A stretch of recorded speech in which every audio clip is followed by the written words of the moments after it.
Jazz Club.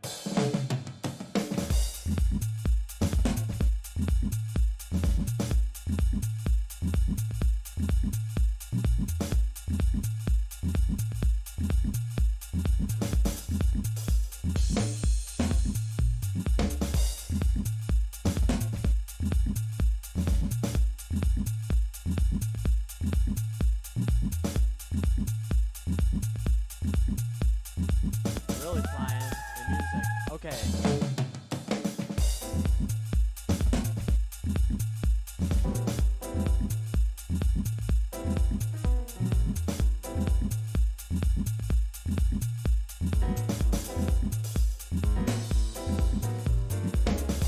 And it's so packed in here.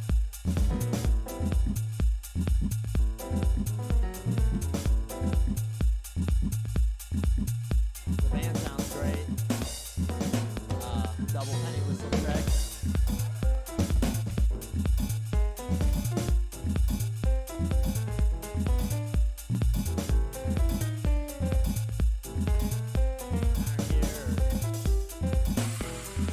How are you?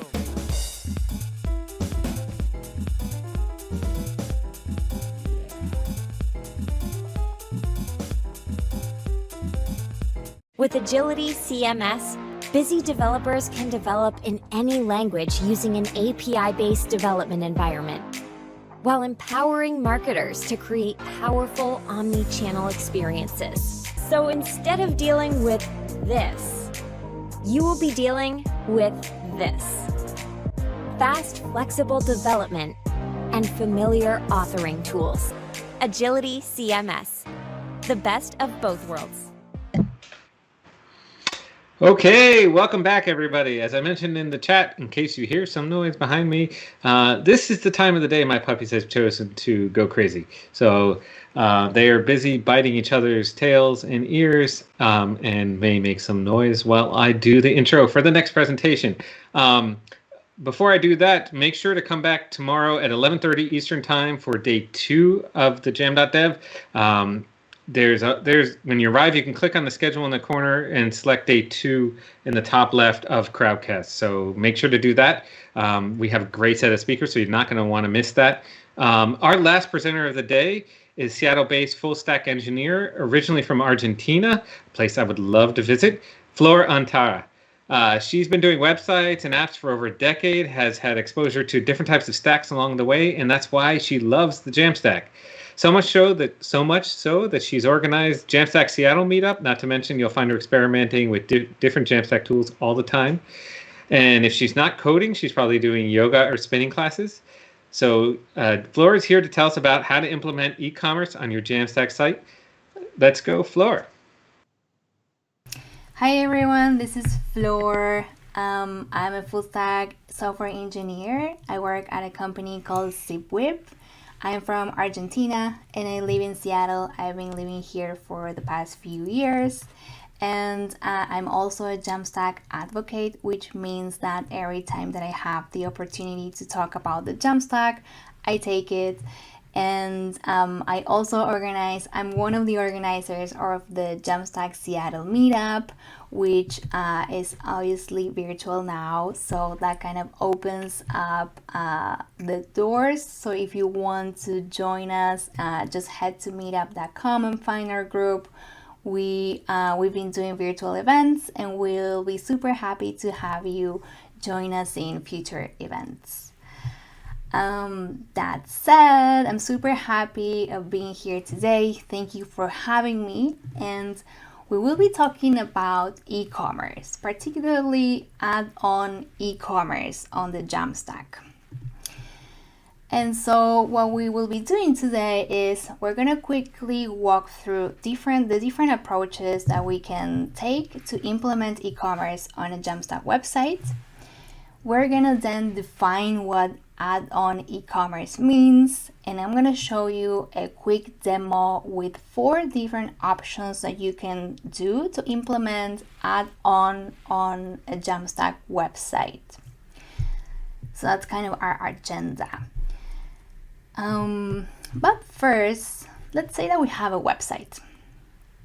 right? And let's say that we decide to start selling stuff on it, which is something that happened to, I believe, a bunch of websites in 2020 and also 2021, because everyone wants to start selling online even more than before, right? So it's an important kind of topic for us developers to understand which options we have to implement in e-commerce on any website, even if it's ours or our clients.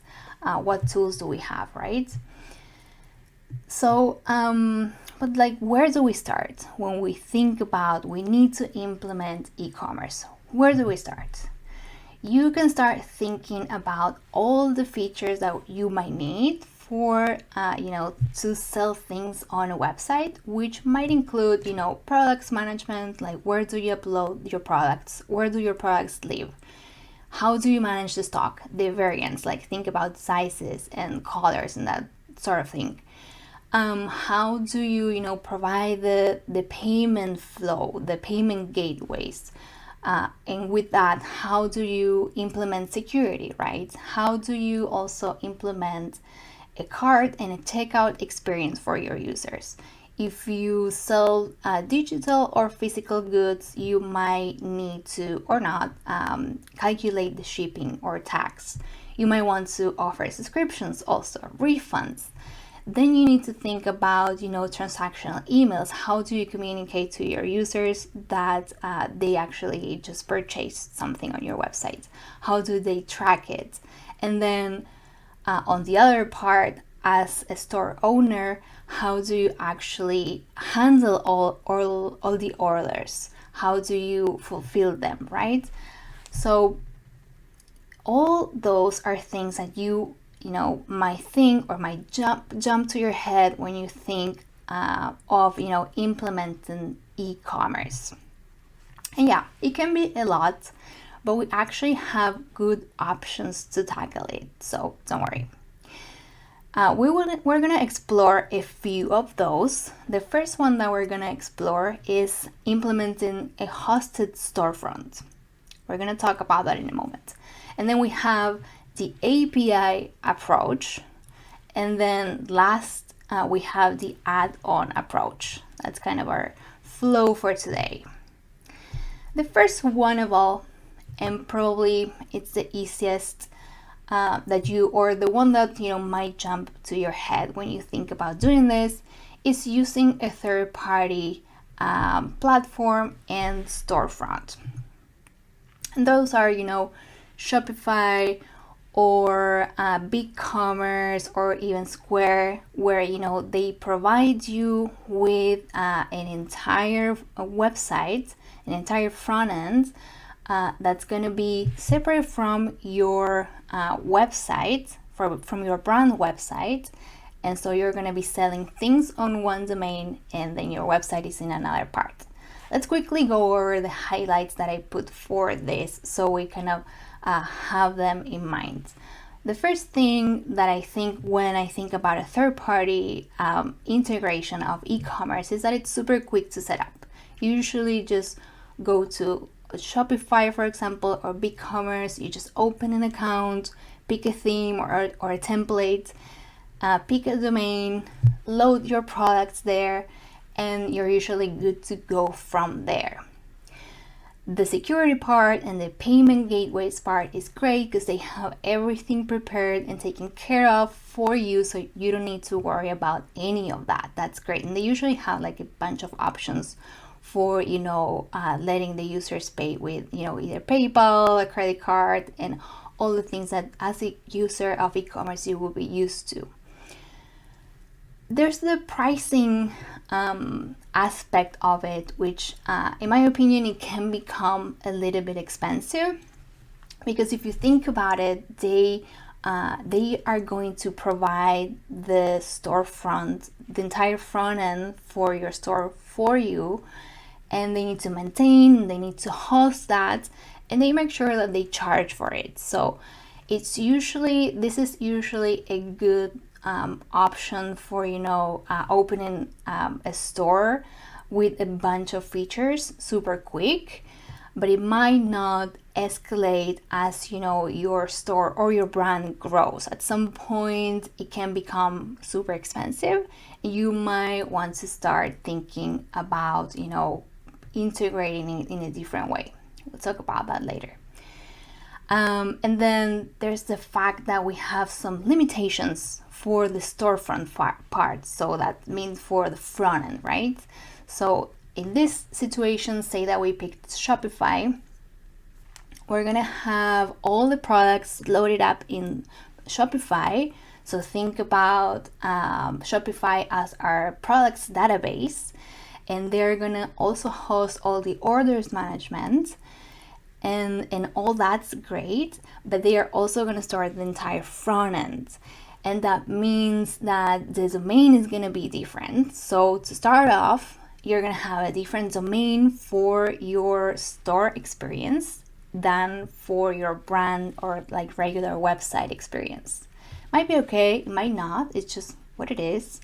And then since they provide the front end, we don't have control over anything. Well, not anything. It actually has some flexibility. You can change some colors. As I said, you usually kind of pick a theme. You're gonna pick the one that is similar to your website and whatnot. But it's not more than that. We don't have any control over the performance, over SEO or any other things that we might want to customize or add. So that's kind of the first option. The second option is integrating an API. And this is more kind of a JAMStacky way of doing it. You can think of this option as, you still using, for example, Shopify or BigCommerce or even Square. All those options, they also provide the ability to, use their API. And so in that scenario, how it looks like is that you're gonna still have all the kind of order and products management in their platform. So you're gonna still enjoy all the security and payment gateways, things that they offer. And they're gonna host the store management, so the product inventory and everything is there. And the front end comes to our side, right? So we create the front end, we develop it with whatever we want, with Next.js, Gatsby, whatever we want, and then we just integrate our front end with the endpoints that they provide for any of the store related features. That's great because we at that point we own the front end, so we have complete flexibility on the look and feel. We do have to kind of code all the components for the store on the front end. So that means that we need to code the cart, the checkout experience. It's still gonna be linked with their platform kind of under the hood, but we need to provide the front end components. But that's still great because we have that control over, the website performance, where we host it, and all those good things that we like. But at the end, it also can be time consuming. It takes some effort. So we might have the time at the moment, or we might not. So this might be the great option for us at the moment, or it just might not be the one. It's just there. The third option, and it's the one that we're gonna kind of focus on today, is add-on e-commerce. But first, let's talk about what it is. And I think that a good definition for it is that add-on or drop-in e-commerce solutions are tools that you can use to quickly start selling things on any existing website without investing a lot of work. And that's kind of an important part of it. You're not going to put a lot of work into implementing these solutions, but you're still going to be able to sell things online. And depending on the solution that you go for, it can be super simple and not, full of features. And it can be a little bit more integrated and have even more features. So there's kind of a range of tools that we can pick from this. Let's see what this is about.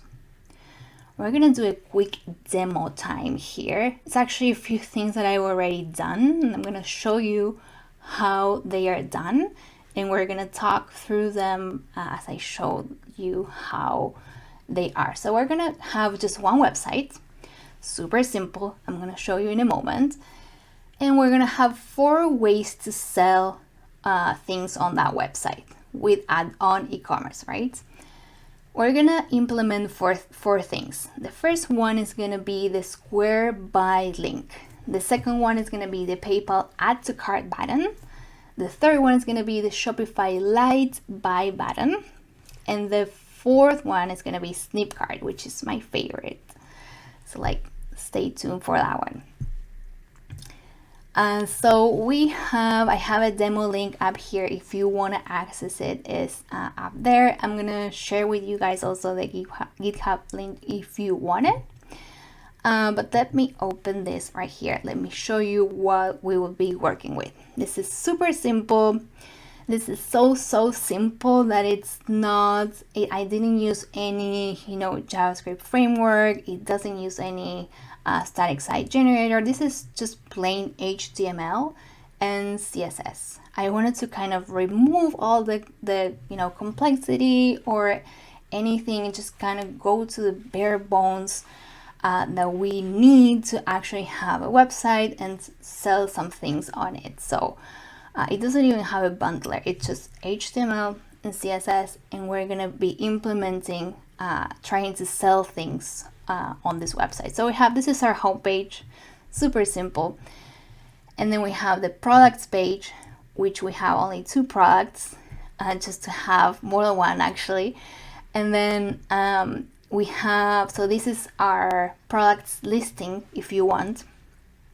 And then if we open one of them, we're gonna go into the product detail. Super simple, just the title, the price, and an add to cart button, which is the only thing that we need. And then up here, there's nothing in the about page. And then up here, we have the cart kind of menu item. Depending on the solution that we will be implementing, we will be using it or not. But if you think about this, we can show how many items we have added to the cart and so on. So this is what we have, and let me quickly show you, just so you kind of have an idea of how this website is done. As I said, plain HTML and CSS. We have an index with just a few things, a few styles, and font awesome for the icons, just a header. And then this is the home page, so there's just that banner there that takes us to the products page.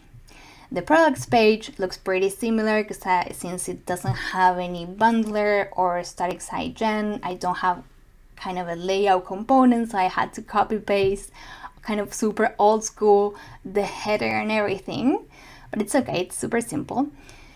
And so on this products page, we have the products grid with the products that takes us to the each product page. And those products pages are the ones that we're gonna be kind of working more on because they are the things that we need to sell, right? So going to the products folder here, we have the 2 products, and we have this is the product detail. As you saw, just the image, the title, the price, and the add to cart button. So this is kind of the component, if you want, that we're gonna be working with more, because when the user clicks on that add to cart button, we need to add the thing to the cart or let them actually buy the thing. So going back, let's go back quickly to our slides. And the first, I'm kind of missing a few logos here, but this is the Square Buy link button. And let me show you, I have one branch for each implementation. So that's just so if you want also to open it. I'm gonna show you how this integration looks like so kind of what's the final result, and then I'm going to show you how it was actually implemented. The way that I prepare this for options is we're going to go from the super simplest one to the more kind of fully featured or complex one. The first one, which is Square, if we go to one of our products, view product, you don't see any different here at the moment. There's something implemented under the hood that we're going to see in a moment. But once you click add to cart here, you can see that we're taking off to a different page, which is the Square checkout page. It's not fully integrated because I needed to validate my accounts and I didn't do it just for the demo, but just imagine that here you see an actual checkout form. Let me see if I can show you. Oh no, there was an image there, but I'm missing images somehow. But just it's a fully featured checkout experience, what you will have here, just with providing your card and whatnot, and it lets you actually buy the thing. Let me show you like what this is actually about, like how Square handles this. So Square has different options for selling things. Actually, they are all about that as Shopify. So they have many different options. The one that I'm going to be using today is the one that they call the payment link, which is exactly what it says it is. It's a payment link that you can create for, you can actually sell that link on a text or in an email. And that way you can actually start collecting payments for anything. The way that this works is that for Square, you're gonna have a dashboard where you are going to load your products there, and then from that product, you're gonna create that link, that buy link. And if we go back to our code, let me switch to the Square branch, that one.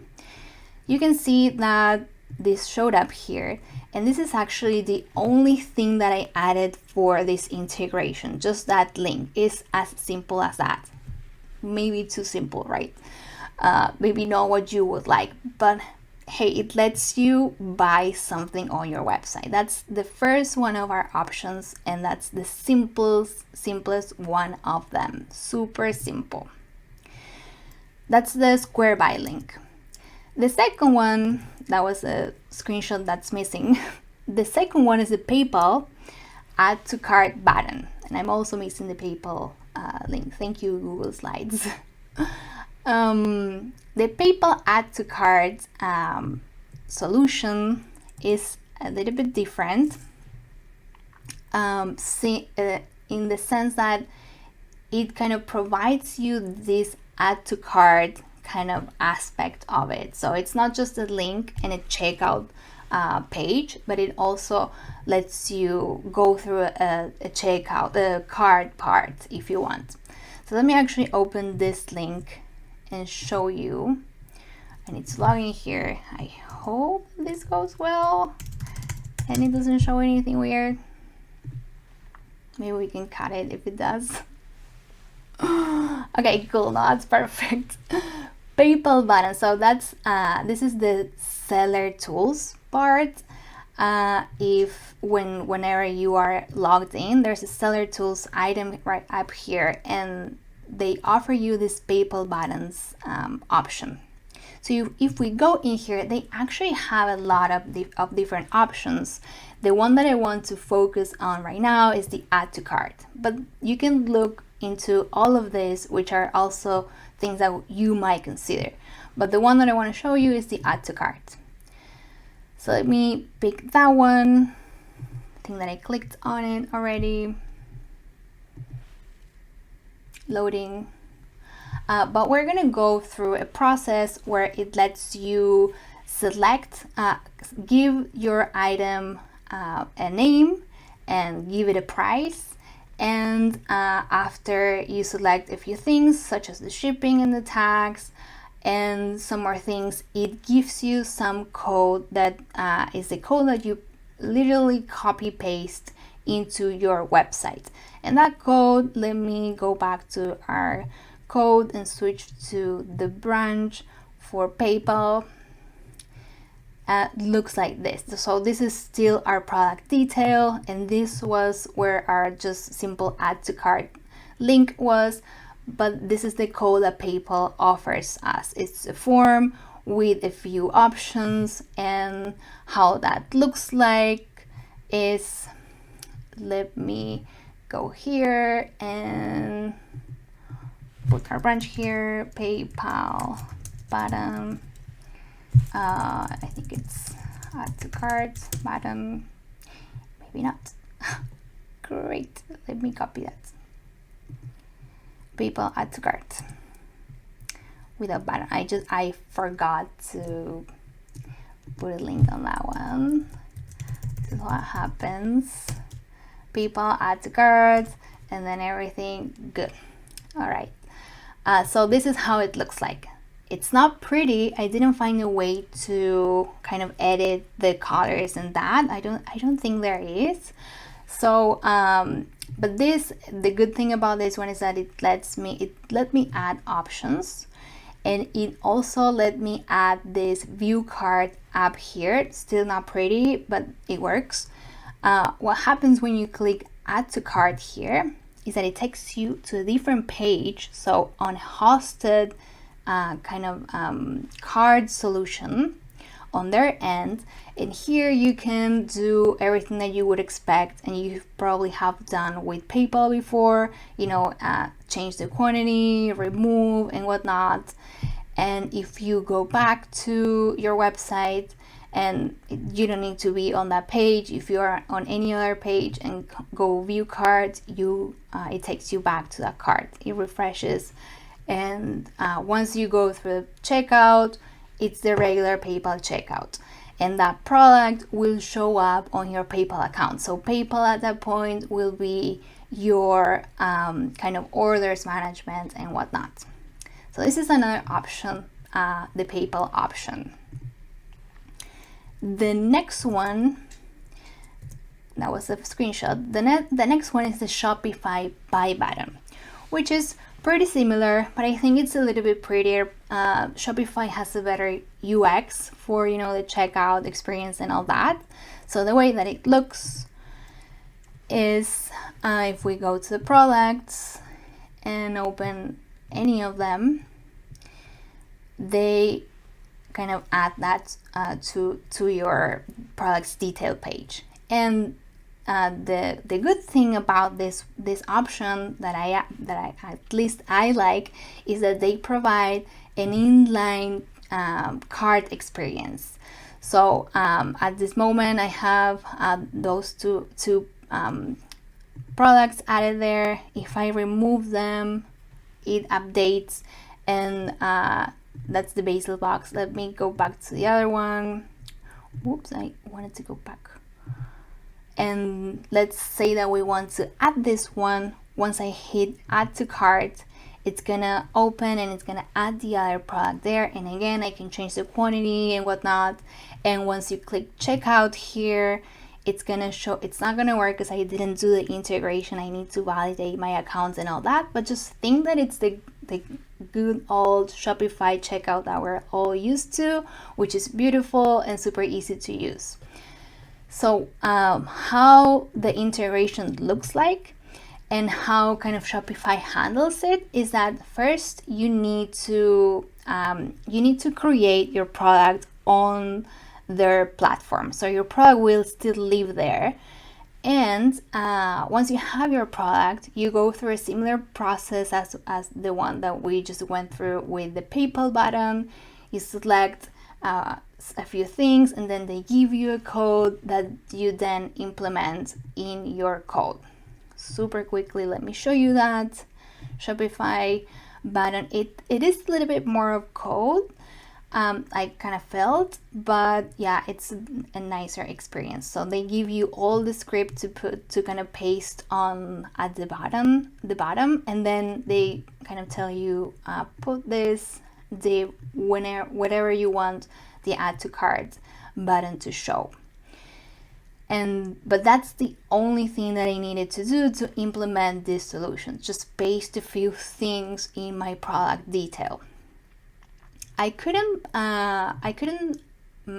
manage to show to still show the card up here and to make it open this when you clicked on that. There might be a way, I didn't figure it out. And I also didn't figure out, maybe there just isn't possible to show the quantity and all this information in a kind of summary up here with the cards, which is possible with Snipcart, which is why I bring it up. And with that said, let's jump into the last solution, which is Snipcart. And again, I'm missing logos. That makes me so mad, but okay. The Snipcart solution, let me show you how it looks like. Let me open our branch here. And so you can see, as I just mentioned, it does show a summary up here. And I'm going to show you in a moment, but if I click there, it's going to open the cart experience, which is also inline.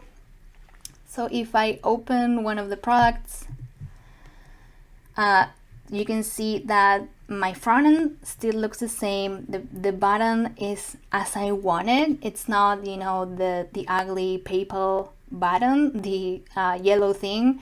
And it's not, centered and bigger as the Shopify one was. This is my HTML. I just added a few things kind of under the hood, but the look and feel is as I wanted. And so once I click add to cart here, Snipcart kind of injects this checkout and this cart experience, which is beautiful. It's responsive and it works great.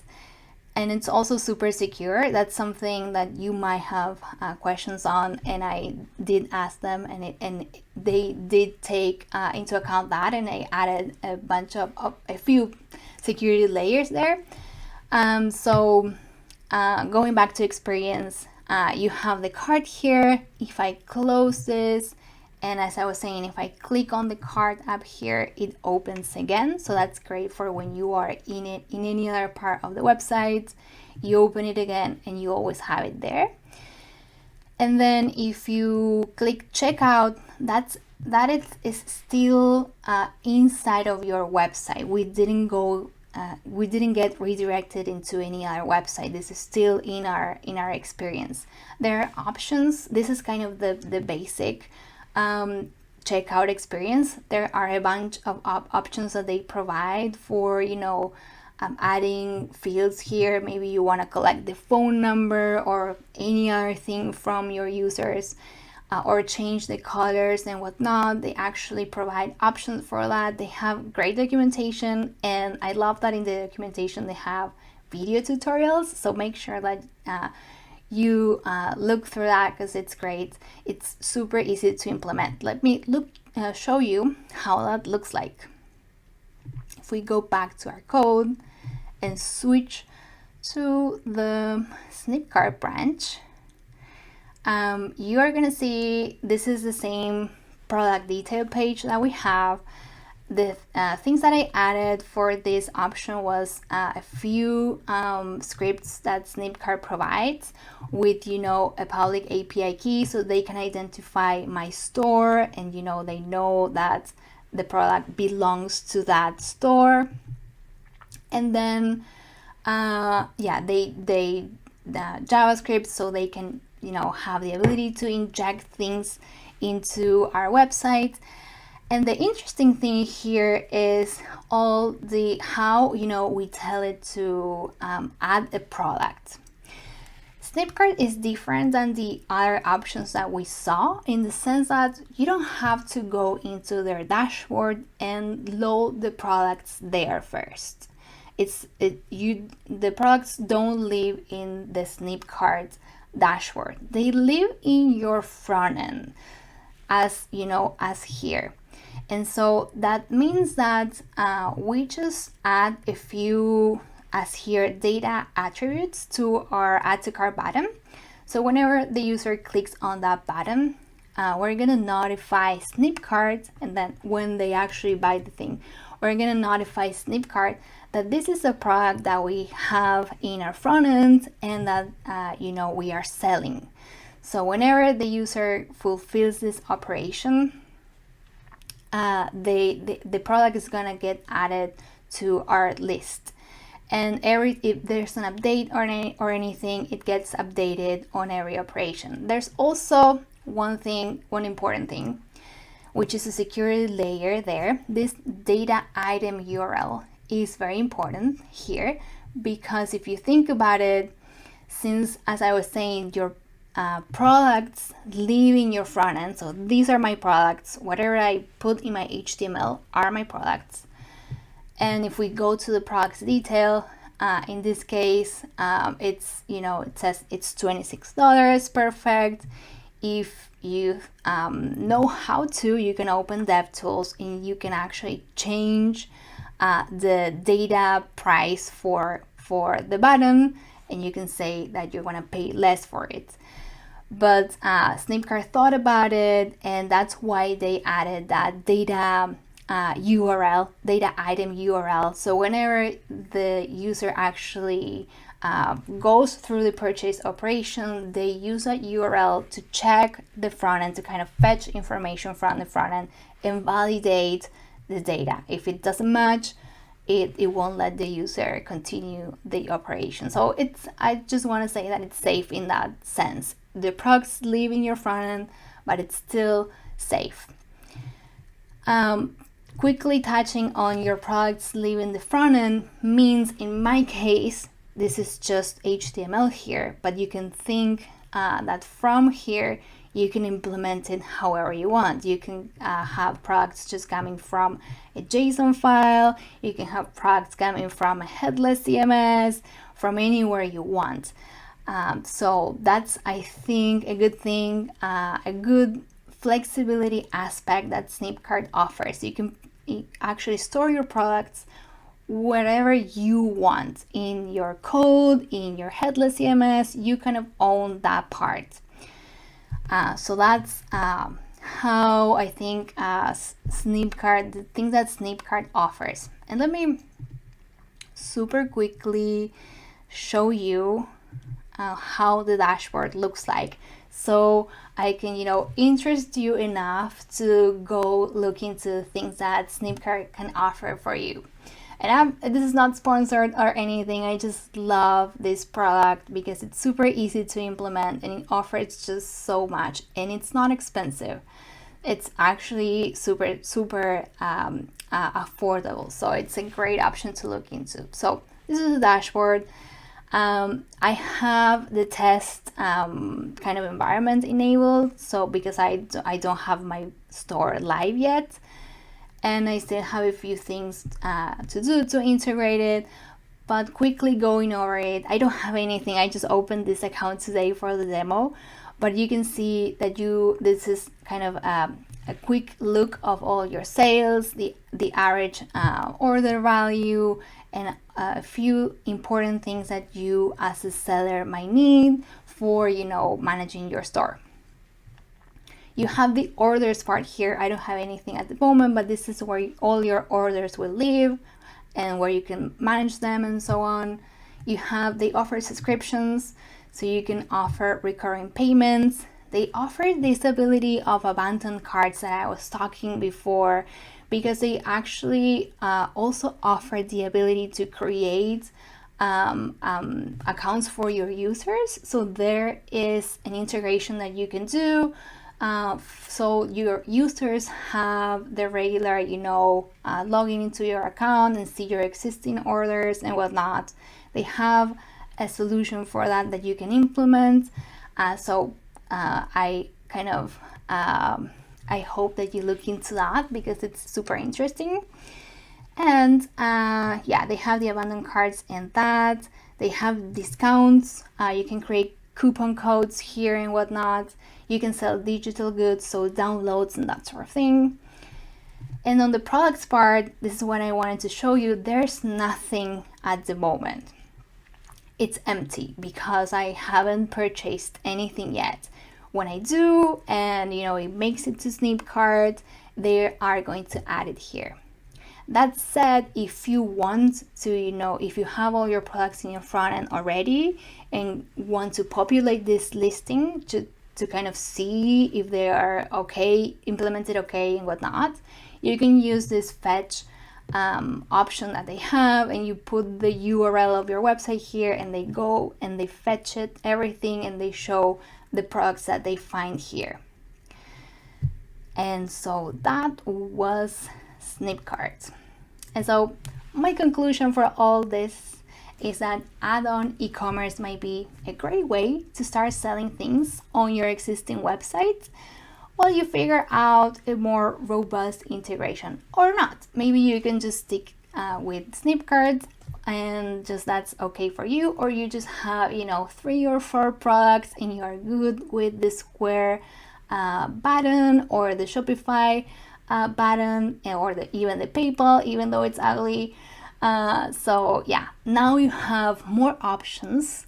I hope that I have inspired you to look into them and to not think about e-commerce as this big beast that if we need to integrate it, we need to plan ahead and do a lot of things. We can start small and build from there. So I hope that I inspired you on that.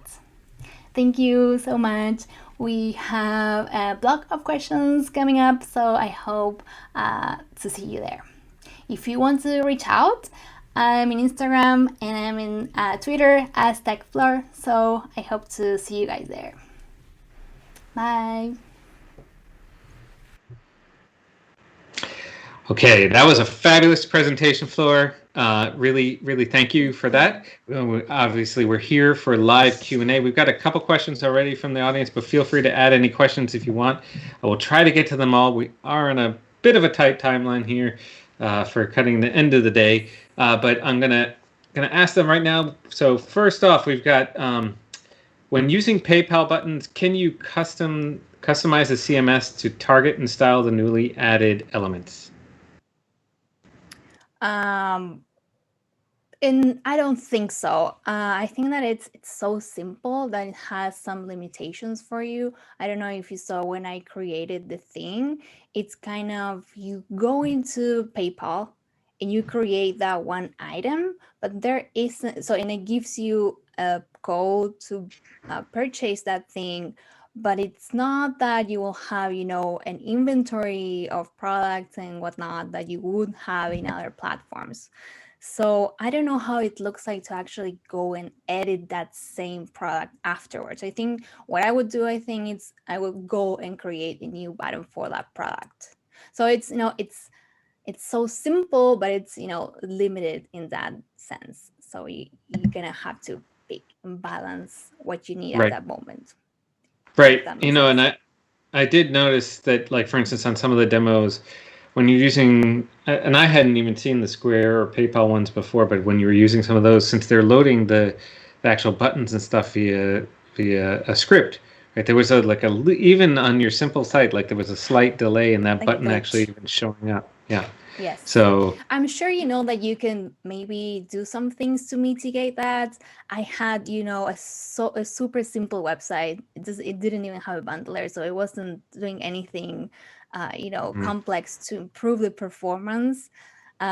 So I will be, interested in looking into how, and that's a great, maybe next thing to do, like how we can improve the load of those components. Because that was just, let's hook it in and try to sell the thing.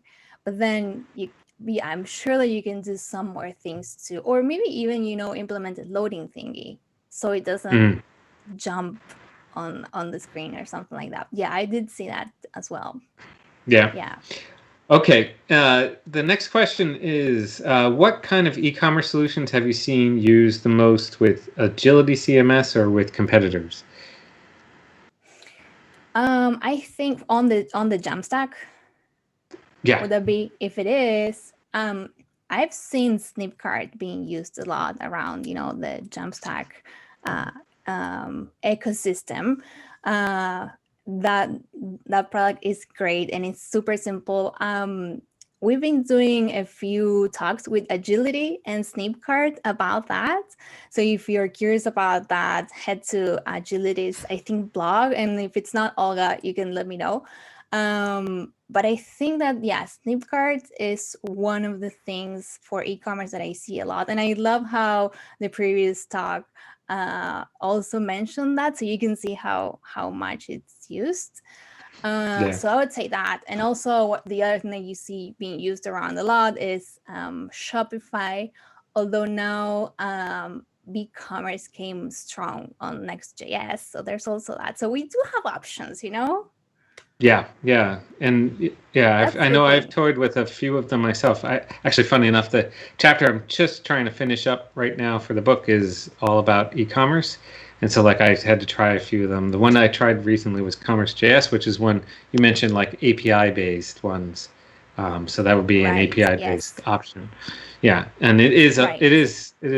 a very different than the add-on, which makes. I mean, one of the things about the add-on is it's just so easy to do, right? Like, I mean, It's so easy. there's Yeah. yeah, I think yeah, it's, as I said in the conclusion, it's, great for, you need to start selling something right away. Maybe you don't have hmm the time to implement it, or maybe you don't even want to start thinking about the product or the solution that you're going to use right now, but you need to sell some things right away. So let's just put a PayPal button or a Square button and hmm just sell something. At least you can start, receiving payment for something in your existing website. So it's just one exactly. more option that that you can keep in mind. So because e-commerce is this big thing that it can stop you from start selling things on your website if you don't have these options in mind. So there's that. Yeah, and I mean, it's amazing to me even to think like back. I remember, as I mentioned, the other book before, my original Stag Size book. I actually said e-commerce is probably not a good solution for the JAMStack, and how much has changed. Now 4 or 5 Right. years later, where I'm like, no, absolutely, e-commerce would be my first. Like I would definitely choose JAMStack for almost any e-commerce site. So it's amazing how quickly things change. So I had one other question before we let you go. So you talked about the hosted, the API, and the add-on approaches. I mean, is there a particular set of criteria you'd use to say like when you might choose which one? Uh, Yeah. sorry. So I'd say, so the hosted or like the third party thing, I hmm think it's great when maybe you don't even have a website for your brand and you just start selling something online. So since they provide you, with the front end and everything, you're just up and running with an entire kind of storefront with the entire front end and the entire orders and products management that they have. So that's a good option if you're, if you have an idea for like a brand or something and you want to start trying your luck and see if you can sell some things. That's super quick, so you're not investing a lot in creating a website, which is time consuming and expensive and all that. So I would say, just for starting off, if you have an idea, maybe the third party thing is the way to go to start. But then when you do have a website, and especially a JAMStack website, I think that from the API integration to the add-on, the way that I think about it is, as I said before, like the add-on is to when you already have the website, start selling things super quick on it, which is with a solution that's not super involved. That said, the Snipcart solution gives you a lot of more tools than the simple PayPal or Square button that it's just one link to buy something. They actually provide you with that entire inventory management and that those transactional emails and all that complexity that you would get from a hosted service or a third party approach. So I would say that if you have your existing website and you have a reasonable amount of products, I would go with an integration such as Snipcart, or which is the kind of in the add-on group for me, or I would integrate Shopify or BigCommerce with the API approach. If I have more time, because the thing about that is you do have to code components and that sort of thing, right? Because you can do in the way that you want, but you do have to invest that time. Right. So yeah, that's kind of the range of options depending on your situation. Right. Makes a lot of sense. Well, thank you, Flora, for the amazing presentation and for answering these questions. And it was so great to have you here. And I hope you get to attend the rest of the conference and enjoy it. So take care. Thank you.